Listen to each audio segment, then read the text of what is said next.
하나님 말씀은 스가랴서 10장 3절 하반절부터 7절 말씀까지입니다. 제가 봉독합니다. 만군의 여호와가 그 무리 곧 유다 족속을 권고하여 그들로 전쟁의 준마와 같게 하리니 모퉁이 뿔이 그에게로서 말뚝이 그에게로서 싸우는 활이 그에게로서 권세 잡은 자가 다 일제히 그에게로서 나와서 싸울 때에 용사같이 거리의 진흙 중에 대적을 밟을 것이라. 여호와가 그들과 함께한즉 그들이 싸워 말탄 자들을 부끄러워하게 하리라.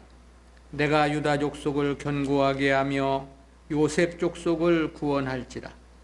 내가 그들을 긍휼히 여김으로 그들로 돌아오게 하리니 그들이 내게 내어버려움이 없었음 같이 되리라.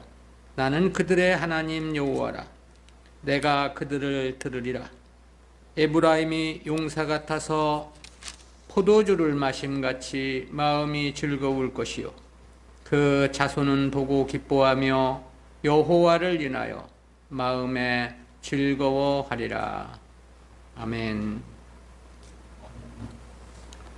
오늘은 스가랴서 제26강 택한 백성들의 구원과 승리라는 제목으로 말씀을 듣습니다. 앞선 2절부터 3절 상반절까지는 하나님의 구원 역사를 회방하는 거짓 목자들에 대해 심판을 경고한 내용이었습니다.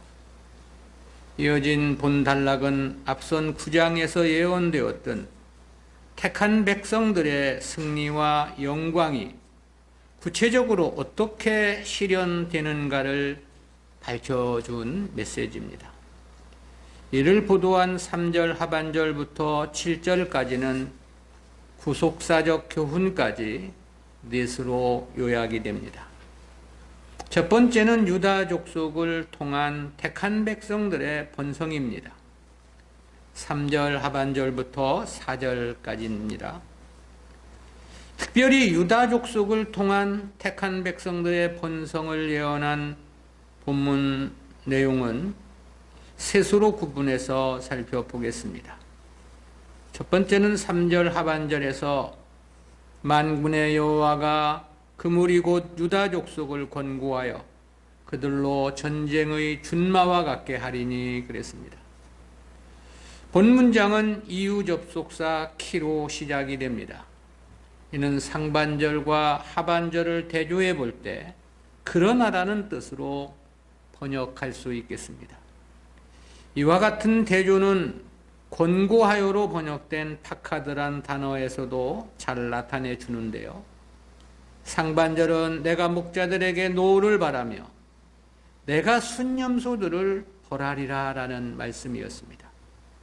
그런데 이 하반절은 그와 상반되게 하나님께서 찾아가시어 위로하시고 은총을 베푸실 것이라는 그런 의미이죠. 즉 상반절이 부정적인 메시지였는데 하반절은 긍정적인 메시지를 말씀하는 거죠. 그 경계선을 이유 접속사 키로 구분해주고 있습니다. 그런데 그 긍정적 메시지의 수신 대상을 그 무리 곧 유다 족속이라고 말씀했습니다. 이는 앞서 언급된 양떼를 가리킨 표현인데요. 즉 택한 백성들을 가리킨 비유적인 표현입니다. 다시 말하면 택한 백성들에게는 하나님께서 찾아가셔서 그들을 위로하시며 전쟁의 준마와 같게 하실 것이라는 뜻이죠. 앞선 9장 13절에서는 이들을 당긴 활로 삼을 것을 말씀했습니다. 그런데 본문에서는 전쟁의 준마를 삼을 것이라고 하신 것입니다. 전쟁의 준마란 전쟁의 이미지를 상징코자 함의 그 목적이 있죠. 이 준마라고 할 때 이 준에 해당하는 히브리어 호도는 우월한 것, 존엄한 것, 힘이 있는 것이라는 그런 의미를 나타냅니다. 말 자체만 하더라도 전쟁터에서 상대편에게 두려움을 주는 것이었습니다. 그런데 거기에 호도라는 표현을 더해서 이를 강조한 것입니다. 이는 하나님 백성들을 보다 강하게 하셔서 앞서 지적된 거짓된 목자들로부터 승리를 거두게 하실 것이라는 그런 의미가 되겠습니다. 두 번째는 4절 상반절에서 모퉁이들이 그에게로서 말뚝이 그에게로서 싸우는 활이 그에게로서 그랬습니다. 본문은 하나님께서 세우실 이상적인 지도자, 즉 메시아가 유다의 혈통을 통해 임하실 것이라는 예언입니다. 여기서 나열된 모퉁이 돌, 말뚝, 싸우는 활, 권세 잡은 자 등은 모두 메시아를 지칭한 표현들입니다. 이중 모퉁이 돌로 번역된 히브리어 판나는 모퉁이라는 의미와 함께 어른이나 지도자라는 의미도 가지고 있는 단어입니다. 나아가서 시편 118편 22절에서는 장차 오실 메시아 사역을 예고하는 데에도 이 단어가 사용이 됐습니다. 말뚝으로 번역된 히브리어 야테드는 주로 장막이나 성막을 세우면서 줄을 고정시키는 도구를 나타내는 단어입니다. 본문에서는 장차 임하실 메시아께서 교회를 세우시고 그 교회를 든든히 보존하는 사역을 감당할 것이란 의미에서 사용이 됐습니다. 싸우는 활로 번역된 케세트 밀르하마는 문자적으로는 전쟁의 활을 의미합니다. 활은 본래 원거리에서 적들을 물리치는 무기이죠. 따라서 이는 하나님의 택한 백성들을 대적하는 사탄과 그에 속한 무리들을 물리쳐 하나님 백성들을 보호해 주실 메시아의 사역을 나타낸 표현입니다. 세 번째는 4절 하반절에서 권세 잡은 자가 다 일제히 그에게로서 나와서 그랬습니다. 여기서 이 권세 잡은 자 역시 의미는 같습니다. 이에 해당하는 히브리어 노게스는 압제자라는 의미로서 택한 백성들의 모든 원수들을 멸하실 막강한 권세를 지니신 분임을 나타냅니다. 그리고 거기에 모든이라는 뜻의 콜이라는 단어가 첨가되었는데요. 따라서 이 역시 메시아를 가리킨 표현입니다. 왜냐하면 모든 권세를 잡고 인류를 통치하시는 분은 오직 메시아 한 분뿐이시기 때문입니다. 따라서 이 모든 말씀은 유다 족속을 통해서 메시아께서 오시어 승리하실 것이라는 그런 의미의 예언이 되는 것입니다. 두 번째는 택한 백성들에 대한 하나님의 함께하심과 구원 언약입니다. 앞선 3절 하반절부터 4절까지는 그 중심적 내용이 도래하실 메시아에 대한 것이었습니다. 그런데 이어진 본 단락은 하나님께서 택한 백성들을 도우심으로 그들을 구원하실 것이라는 예언의 말씀입니다.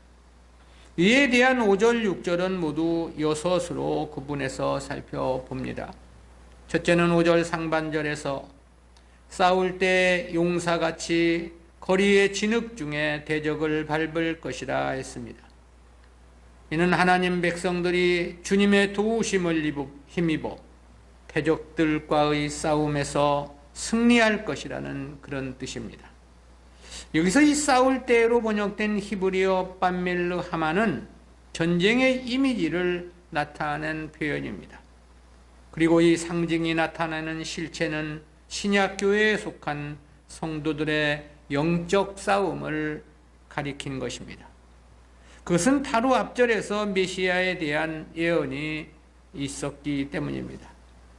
그리고 이 영적 전쟁의 상대는 앞선 2절과 3절에서 지목되었던 드라빈 복술자들로 대변되는 거짓 목자들입니다. 이를 다르게 표현하면 왜곡된 진리, 그릇된 교회와의 싸움이라고 말할 수 있겠습니다. 그런데 그 결과에 대해서 거리의 진흙 중에 대적을 밟을 것이라고 했습니다. 이는 한마디로 완전한 승리를 거둘 것이라는 그런 의미입니다. 그러나 이러한 승리는 성도들의 개인적 능력이나 전투의 탁월함 때문은 아닌 것입니다. 앞서 성도들을 향하신 메시아의 도우심의 사역을 말씀했듯이 가장 우선적으로는 그리스도의 대속의 승리가 성도들의 승리의 근본적 원인이 되어주는 것입니다. 아울러 계속해서 그들과 함께 하시며 하나님의 도우심이 있기 때문에 승리할 수 있는 거죠. 두 번째는 5절 하반절에서 여호와가 그들과 함께한즉 그들이 싸워 말탄 자들로 부끄러워하게 하리라 그랬습니다. 이는 성도들이 자기 홀로 싸우는 게 아니라 하나님께서 함께 하시는 싸움임을 나타내 줍니다. 실제 성도들의 영적 싸움은 그 선봉에 주님께서 계신 것입니다. 따라서 성도들의 펼치는 영적 전쟁은 실상 하나님의 전능의 능력으로 승리하는 것입니다. 여기서의 그들은 택한 백성들을 가리킴입니다. 그리고 말탄 자들은 사탄과 함께 그에 속한 자들을 나타낸 상징적인 표현이고요. 그런데 고대 전쟁에서 말을 탄 자들은 강력한 위력을 발휘했던 기병들로서 전쟁의 승패를 가름하는 핵심적 전략 자산이었습니다. 그런데 그들을 부끄럽게 할 것이라고 말씀을 했거든요. 이에 해당하는 히브리어 외호비슈의 원형 야베시는 부끄럽거나 치욕스러운 상태를 나타내는 단어입니다. 그런데 본문에서는 사역 능동형으로 사용되어서 주어의 의미가 한층 더 강조되었습니다. 즉 성도가 이 세상에서 악한 세력들과 전쟁을 해야 하지만 결국은 하나님의 도우심으로 반드시 승리할 것이라는 의미인 것입니다. 세 번째는 6절 상반절에서 내가 유다 족속을 견고히 하며 요셉 족속을 구원할지라 그랬습니다. 이는 성도들의 승리의 보다 구체적인 요인에 대한 설명입니다. 여기서는 유다 족속과 요셉 족속을 말씀했는데요. 이는 분열 왕국 시대 남북 이스라엘을 가리킨 표현입니다. 그런데 본문에서는 신약의 택한 백성들을 나타내는 하나의 상징적인 묘사로 사용이 됐습니다. 신약 시대 성도들을 유다 족속과 요셉 족속으로 표현한 것은 그들 역시도 하나님의 택하신 백성임을 강조하기 위함입니다. 신약 시대는 이방인을 중심으로 이루어지는 구원 역사입니다. 특히 그리스도의 대속이 이루어졌기에 믿음으로 구원을 받는 시대인 거죠. 때문에 누구나 믿을 수 있고 누구나 구원을 받을 수 있다는 왜곡된 인식이 교회를 뒤덮고 있습니다. 그러나 그렇지 않다는 것을 말씀하고 있는 것입니다. 즉 신약 시대도 오직 하나님의 택한 백성들만이 구원을 받을 수 있음을 선제적으로 밝혀주고 있는 거죠. 때문에 바울은 에베소서 2장 8절에서 구원의 목적자들은 창세전에 선택되었다는 것을 분명히 했습니다. 누구나 믿을 수 없는 것입니다. 그러기에 누구나 구원을 받을 수 있는 것도 아닌 것입니다. 오직 하나님의 택한 백성들만 구원을 받는 것이기 때문에 신약시대 이방의 성도들을 유다 족속과 요셉 족속이라고 표현한 것입니다. 네 번째는 6절 중상반절에서 내가 그들을 긍휼히 여김으로 그들로 돌아오게 하리니 그랬습니다. 이는 앞선 상반절에서 언급한 택한 백성들의 구원이 어떤 종류의 구원인지를 밝혀준 내용입니다. 여기서 돌아오게 하리니로 번역된 히브리어 외호 세보팀은 어원상 가던 방향을 돌이켜 정반대 방향으로 돌아오는 행위를 의미합니다. 본문에서는 사역 능동형으로 사용되어서 하나님의 주권적 역사로 택한 백성들을 있어야 할 자리로 돌아오게 하실 것이라는 그런 뜻을 나타냅니다. 즉 인간들 스스로 하나님을 찾아올 것이라는 그런 개념이 아닙니다. 하나님의 주권적인 역사로 자기 백성들을 구원하실 것이라는 그런 뜻인 거죠. 때문에 바울은 구원 원리를 그렇게 논증한 바 있죠. 로마서 8장 30절입니다.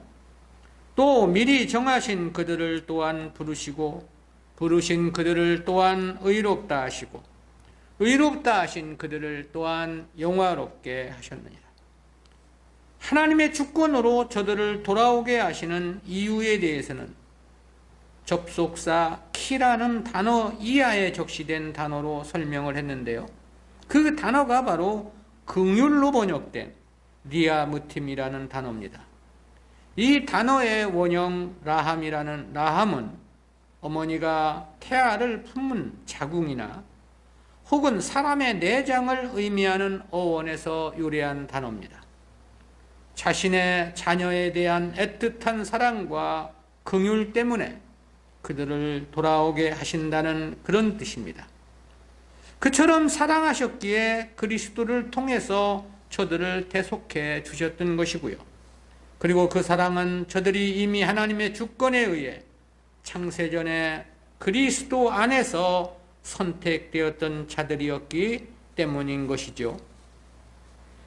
다섯째는 6절 중하반절에서 그들이 내게 내어 버리움이 없었음 같이 되리라 그랬습니다. 이는 과거의 역사를 비유로 해서 신약의 성도들의 특별한 은혜를 약속하신 것입니다. 과거 구약시대 하나님의 선민들은 율법 아래 살아야만 하는 운명이었습니다. 그것은 그리스도의 대속이 완성되지 않았기 때문이었습니다. 그러기에 하나님 앞에 잘못을 할 경우는 율법에 명시한 대로 가혹한 형벌이 뒤따를 수밖에 없었습니다. 그것이 바로 이방에 내어준 포로 생활입니다. 여기서 이 내어 버리움이라는 말씀은 바로 과거 유다가 바벨론에 의해 멸망하고 포로로 잡혀갔던 삶을 가리킨 표현입니다. 때문에 예레미야는 그렇게 애가를 지어 표명하기도 했죠. 예레미야 애가 2장 7절입니다.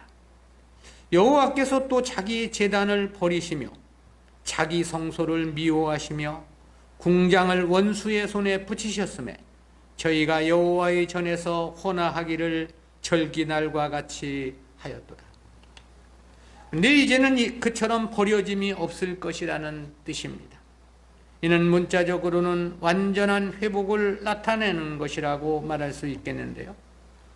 그러나 이는 혈통적 이스라엘의 회복을 가리키는 것은 아닙니다. 실제 이스라엘은 완전한 회복을 이룬 바가 없습니다.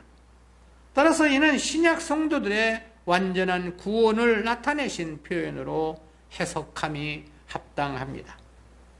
여섯째는 6절 하반절에서 나는 그들의 하나님 여호와라 내가 그들을 들으리라 그랬습니다. 이 문장은 개역 성경에서는 번역되지 않은 접속사 키로 시작을 합니다. 따라서 이는 앞서 선포된 예언에 대한 확실한 근거를 제시해 주는 건데요. 신약의 성도들을 승리케 하시고 완전한 구원에 이르게 하심의 이유가 나는 그들의 하나님 여호와이기 때문이라는 그런 뜻입니다. 여기서 이 그들의 하나님으로 번역된 히브리어 엘로헤헴은 하나님의 창조주 되심과 전능하심을 강조하는 신명 엘로힘의 3인칭 복수 소유격 전미어가 부착된 형태입니다. 그리고 여호와는 본래 자존자라는 의미를 지닌 하나님의 이름이죠. 그러면서도 당신의 백성들과 더불어 언약을 맺으시고 그 언약을 신실하게 지키시는 하나님의 면모를 강조할 때 사용되는 이름입니다. 이는 앞서 선포하신 말씀이 확실히 이루어질 것임을 분명히 하는 의미를 나타냅니다. 택한 백성들의 구원과 승리가 확실한 것은 하나님께서 저들의 하나님이시기 때문이라는 그런 말씀인 거죠. 그리고 끝으로 내가 그들을 들으리라 라고 말씀을 했는데요.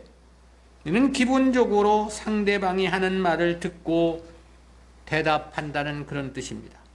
성도들의 간구에 응답해 주실 것이란 뜻인 거죠. 그러나 이것이 무엇이든 구하면 응답하신다는 개념은 아닙니다. 하나님 뜻에 합당한 간구나 청원에 대해서 응답해 주신다는 그런 의미인 거죠. 그러나 보다 궁극적인 의미는 이제 하나님과 택한 백성들 사이에는 막힌 것이 없이 완전한 회복이 이루어졌다는 그런 의미가 되겠습니다. 주님의 대속 이전은 죄 때문에 하나님과 택한 백성들 사이에 가로막힘이 있었습니다. 때문에 구약의 성도들은 율법 아래서 살아야만 했고요.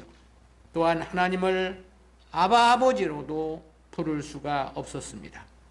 그러나 이제 신약의 성도들은 그 막혔던 것이 해결되고 하나님과 성도들 간에 아버지와 아들의 관계로 완전한 회복이 이루어졌던 것입니다. 바로 그와 같은 의미에서 내가 그들을 들으리라 라고 표현을 하신 것입니다. 세 번째는 택한 백성들의 구원의 기쁨입니다. 본 단락의 결론이기도 한 이 7절은 구원에 이른 택한 백성들의 승리의 기쁨과 즐거움을 표명한 말씀인데요. 이에 대한 7절은 내용을 둘로 구분해서 살펴보겠습니다. 첫째는 7절 상반절에서 에브라임이 용사 같아서 포도주를 마심같이 마음이 즐거울 것이요 그랬습니다. 이는 하나님의 은혜를 입은 성도들의 최종적 결과로서 저들의 기쁨을 표명한 말씀입니다. 여기서의 에브라임 역시 택한 백성들을 나타낸 하나의 상징적인 묘사입니다. 에브라임은 본래 요셉의 차자였지요. 그렇지만 야곱은 장자 므낫세보다 저를 더 크게 축복을 했습니다. 따라서 이스라엘이 남북으로 갈라졌을 때 북이스라엘을 가리키는 대명사로 에브라임을 말한 경우가 많이 있죠. 그만큼 에브라임이 하나님의 큰 은혜와 축복을 받아 번성했기 때문이었습니다. 본문에서는 그와 같은 에브라임의 축복을 상징코자 특별히 신약 성도들을 에브라임이라고 표명한 것입니다. 그만큼 신약의 성도들은 하나님의 큰 은혜와 은총을 받게 될 것이라는 그런 말씀인 거죠. 그러므로 그들의 즐거움을 포도주를 마심같이 마음이 즐거울 것이라고 했는데요. 이는 잔치의 즐거움을 상징한 표현입니다. 충만한 기쁨을 이렇게 묘사해 준 것이죠. 두 번째는 7절 하반절에서 그 자손은 보고 기뻐하며 여호와를 인하여 마음에 즐거워하리라 그랬습니다. 여기서 그 자손을 보고 기뻐한다는 것은 신약 성도들의 번성을 나타낸 표현입니다. 그리고 결론으로서 성도들의 즐거움과 기쁨은 하나님으로부터 주어지는 것임을 밝혀준 것입니다. 실제 그럴 수밖에 없는 것은 성도들이 받게 되는 모든 구속사적인 영적 축복은 하나님의 주권으로 이루어진 은혜이기 때문에 그렇습니다. 그러면서도 여호와를 인하여란 의미는 여호와 안에서라는 뜻도 함축되어 있습니다. 성도들이 기뻐하는 그 즐거움의 본질이 세속적 개념이 아니라는 천명입니다. 즉 구속사적인 개념의 기쁨과 즐거움을 말씀하신 것입니다. 보다 쉽게 표현하면 하나님 나라 영생과 관련한 기쁨과 즐거움을 말씀하심인 것이죠. 우리는 이와 같은 말씀에서 두 가지 구속사적인 교훈을 생각해 봅니다. 첫 번째는 신약의 교회는 치열한 영적 전쟁터라는 교훈입니다. 그것은 본문 전반에서 드러내주고 있는 중요한 교훈의 핵심입니다. 본문 3절 하반절에서는 만군의 여호와가 그 무리 곧 유다 족속을 권고하여 그들로 전쟁에 준마와 같게 하리니 그랬습니다. 이 신약의 성도들의 구원 과정을 전쟁의 준마로 비유하신 것입니다. 4절에서는 모퉁이 뿔이 그에게로서 말뚝이 그에게로서 싸우는 활이 그에게로서 권세 잡은 자가 다 일제히 그에게로서 나와서 그랬습니다. 이 성도들을 도우실 하나님의 역사를 싸우는 활로 묘사를 한 거죠. 5절 상바절에서는 싸울 때 용사같이 거리의 진흙 중에 대적을 밟을 것이라고 했습니다. 성도의 승리를 전쟁의 승리로 비유하신 것입니다. 5절 하반절에서도 여호와가 그들과 함께 한즉 그들이 싸워 말탄 자들로 부끄러워하게 하리라 그랬죠.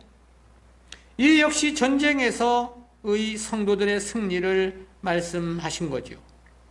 왜 하나님은 이처럼 신약 성도들의 구원 과정을 전쟁으로, 싸움으로 묘사하고 있느냐라는 거죠. 그럴 수밖에 없는 이유가 있습니다. 그 이유는 계시록 12장 내용으로 설명해 볼 수 있겠는데요. 계시록 12장은 구약 교회에서 신약의 교회로 넘어오는 과정을 밝혀준 계시죠. 근데 거기 보면 한 큰 붉은 용이 소개되고 있습니다. 3절이죠. 근데 그 용이 구약 교회를 타락시킨 것으로 묘사해주고 있고요. 그리고 구약 교회를 상징한 한 여인을 통해서 출생하실 메시아를 삼키려고 한 내용이 4절에 보도됩니다.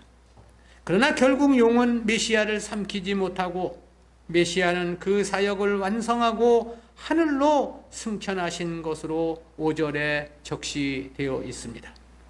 그러자 용은 그 구약교회를 상징한 여인을 핍박했고 그 여인은 광야로 도망을 간 것으로 6절에 말씀합니다. 그러자 그 용은 그 여자의 남은 자손들과 싸우고자 바닷가 모래 위에 서 있더라라고 17절에서 밝혀줬습니다. 그 여인이 구약교회를 상징한 것이기 때문에 그의 남은 자손이라는 것은 신약교회를 가리킨 것입니다. 그러니까 사탄은 신약교회가 탄생되기 이전부터 신약교회를 타락시키고자, 다시 말하면 그들과 전쟁을 하고자 만반의 준비를 마치고 그들과의 일전을 위해 대기하고 있었다는 뜻이 됩니다. 그리고 신약교회의 실제적 출발을 예언해 준 것이 계시록 6장입니다. 근데 거기 보면 2절에 흰말이 등장하는데 이는 신약의 교회, 즉 이방을 향하여 나아가는 복음 역사를 상징합니다. 그런데 그 흰말이 나가자 붉은 말, 검은 말, 청황색 말이 그 뒤를 따라 나간 것으로 3절부터 7절까지 해서 밝혀주고 있죠. 이 흰말을 뒤따라 나간 세 종류의 말은 교회를 타락시킬 사탄의 역사를 가리킨 상징입니다. 12장과 연결해 보면 남은 자손들과 싸우고자 바닷가 모래 위에 서 있던 용의 역사인 거죠. 근데 거기서의 붉은 말은 사단으로 말미암은 교회 안에서의 전쟁을 의미합니다. 그리고 검은 말은 그 전쟁으로 인해 발생할 교회 안에 진리의 극한 기근을 상징하는 거고요. 끝으로 청황색 말은 죽음의 색깔로서 교회 안에서 벌어지게 될 성도들의 영적 죽음을 나타내는 상징입니다. 그러니 신약의 교회가 전쟁일 수밖에 없는 것은 불가피한 현상입니다. 그리고 그에 대한 실제적 현상이 계시록 2장과 3장에서 보도된 이방에 세워질 신약교회를 대표한 소아시아 7교회의 정황입니다. 신약의 교회가 사랑 타령만 하고 있을 수만은 없는 것입니다. 평화만을 부르짖을 수만도 없는 것입니다. 왜냐하면 신약시대 신약의 교회는 실제가 사단이 주도하는 역사와 생사를 가름하는 전쟁터가 될 것이기 때문입니다. 그래서 바울은 그렇게 말하기도 했죠. 에베소서 6장 11절입니다. 마귀의 괴계를 능히 대적하기 위하여 하나님의 전신갑주를 입으라. 야고보 사도도 그렇게 말한 바 있습니다. 야고보서 4장 7절입니다. 그런즉 너희는 하나님께 순복할지어다. 마귀를 대적하라. 그리하면 너희를 피하리라. 교회가 믿음의 승리를 위해서는 진리에 대한 깊은 깨달음이 있어야 합니다. 올바른 진리, 온전한 말씀으로 무장을 해야 하는 거죠. 신약의 교회는 양날선 진리의 검으로 날마다 싸우지 않으면 안 되는 영적 전쟁터이기 때문에 그렇습니다.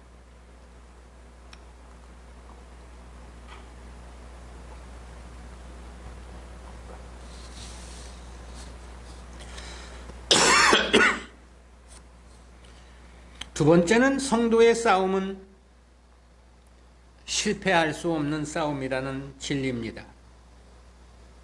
그것은 성도의 전쟁이 하나님께서 함께 싸워주시는 싸움이란 말씀에 함유되어 있는 진리입니다.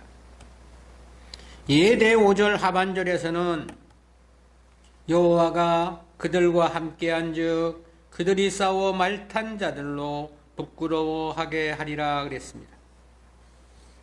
6절 상반절에서는 내가 유다 족속을 견고하게 하며 요셉 족속을 구원할지라 그랬습니다. 6절 중상반절에서는 내가 그들을 긍휼히 여김으로 그들로 돌아오게 하리니 그랬고요. 중하반절에서는 그들이 내게 내어버리움이 없었음 같이 되리라 그랬습니다. 그리고 하반절에서는 나는 그들의 하나님 여호와라 내가 그들을 들으리라 그랬고요. 끝으로 7절에서는 그렇게 말씀을 했죠. 에브라임이 용사 같아서 포도주를 마심같이 마음이 즐거울 것이요 그 자손은 보고 기뻐하며 여호와를 인하여 마음에 즐거워하리라. 이러한 말씀들에서 보면 성도의 승리는 이미 확정이 된 것입니다. 성도가 조금만 마음을 쓰고 힘을 기울인다면 결코 패할 수 없는 싸움이라는 거죠. 그럼에도 승리하지 못하는 이유는 하나님 말씀을 믿지 못하고 늘 세상을 바라보기 때문에 그렇습니다. 왜 실패할 수 없느냐? 1차적으로는 주님의 대속으로 성도의 기본 구원은 완성되었기 때문입니다. 최악의 실패라 하더라도 죄의 영원한 형벌은 받지 않는 것입니다. 일생을 하나님을 의식하지 못한 채 세상만을 위해 산다 하더라도 결국 구원은 받을 수밖에 없는 것입니다. 성도에게 하나님 함께 해주심의 은혜는 그뿐만이 아닙니다. 성도의 일생에 주님께서 함께 해주심의 역사가 있는 거죠. 그에 대해서 주님께서 그렇게 말씀을 해 주셨습니다. 마태복음 28장 20절입니다. 내가 너희에게 분부한 모든 것을 가르쳐 지키게 하라. 볼지어다 내가 세상 끝날까지 너희와 항상 함께 있으리라 하시니라.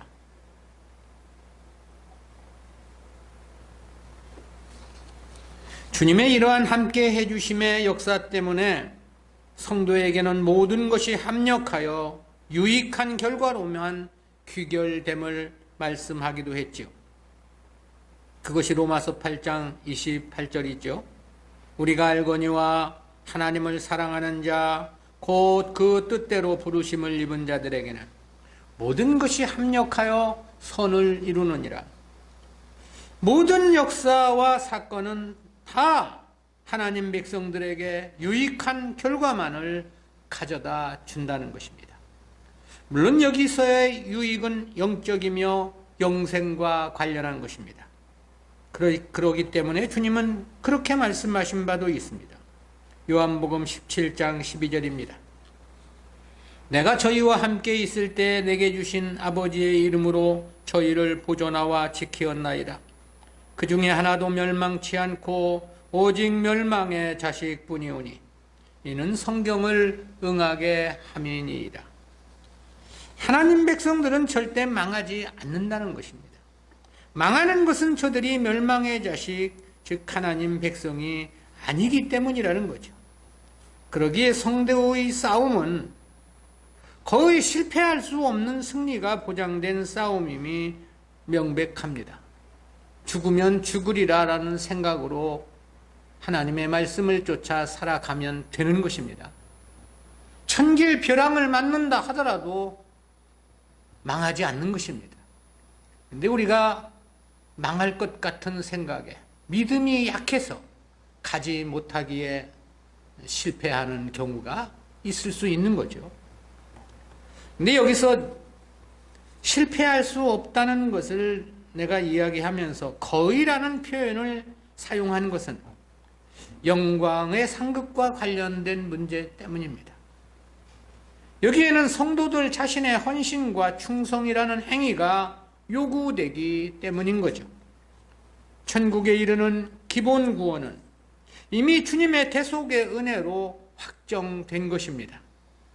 때문에 이는 하늘이 두 쪽이 나도 절대 실패할 수 없는 완전히 확정된 승리입니다. 그러나 구원이란 그것이 모든 것의 종결은 아닙니다. 하늘의 영광스러운 기업을 얻는 문제가 하나 더 남아 있는 것입니다. 그리고 이는 성도들의 행위에 의해 결정되는 거죠. 그렇지만 이 역시도 성도가 정신을 차리고만 있다면 결코 실패할 수 없다는 사실입니다. 왜냐하면 임마누엘 되신 주님께서 언제나 성도들과 함께 해주시기 때문이죠. 또한 모든 것이 합력하여 선을 이루어 주시는 하나님의 역사가 있기 때문입니다. 그러니까 전체 구원을 위해 필요한 조건이 100가지라면 성도가 해야 하는 일은 그 중에 한 가지 정도라고 말할 수 있겠습니다. 작은 일이며 별것 아니라는 거죠. 아주 쉽고 가벼운 것입니다. 그래서 주님이 그렇게 말씀했죠. 마태복음 11장 28절입니다. 수고하고 무거운 짐진 자들아 다 내게로 오라. 내가 너희를 쉬게 하리라. 바로 그 한 가지 작고 쉬운 일이 주님 뜻에 순종으로 살아가는 일입니다. 주님을 위한 일에 함께하며 충성을 하는 거죠. 이것만 바르게 열심히 하면 하늘의 기업은 온통 그런 자들의 차지가 되는 것입니다. 하나님이 누리시는 최상의 영광으로 세세토록 왕의 권세를 누리게 되는 거죠. 성도가 무엇보다 주님 말씀 순종을 우선해야 하는 이유입니다. 성도가 열심을 내어 믿는 일에 충성을 다해야 하는 이유인 것입니다. 주님 역사에 드려지고 헌신함으로 동참해야 합니다. 이것 하나만 잘하면 절대 실패할 수 없는 까닭입니다. 이거 하나만 잘하면 반드시 승리하게 되어 있는 것입니다. 근데 씨 뿌리는 비유에서도 주님이 말씀했듯이 왜 씨가 처음에는 싹이 나더니 그 열매를 맺지 못한다는 거죠. 왜 열매를 맺지는 못하는가? 그에 대해서 세상의 염려, 재리의 염려 때문이라고 주님께서 그렇게 말씀을 했죠. 세상권 염려하다가 믿음을 실패한다는 건데요. 우리는 세상을 염려할 필요 없습니다. 공중의 새를 보라 말씀했잖아요. 들의 백합화를 보라고도 말씀을 했습니다. 우리가 잘해서 세상을 살아가는 것이 아닙니다. 하나님의 도우심이 있기 때문에 지금도 살아가고 있는 것입니다. 하나님의 말씀을 믿고 하나님 섬기며 믿음으로 살아가는 일에 마음과 뜻을 다해야 합니다. 그것이 곧 영생의 기업을 얻는 힘이 크고도 큰 축복의 삶이기 때문에 그렇습니다. 기도합니다. 사랑의 하나님, 은혜 감사합니다. 오늘도 택한 백성들의 구원과 승리를 예언해 주신 말씀을 통해서 귀한 교훈 깨닫게 해주심 진실로 감사합니다. 신약의 교회는 치열한 영적 전쟁터란 사실을 이미 오래전부터 예언해 주신 말씀인데, 우리가 이 세상을 너무나 가볍게 한가하게 살아가고 있는 것은 아닌지, 하나님을 믿는 믿음의 삶이 너무나 나태하고 게으른 것은 아닌 것인지 저희들의 모습을 돌아보게 해 주시니 진실로 감사합니다. 더 마음과 뜻을 다해서 하나님 뜻에 순종으로 살아가므로 믿음의 승리, 인생의 승리, 영원한 하나님의 나라에 승리하는 우리 모두가 될 수 있도록 인도해 주옵소서. 감사드리옵고 예수님의 이름으로 기도드리옵나이다. 아멘.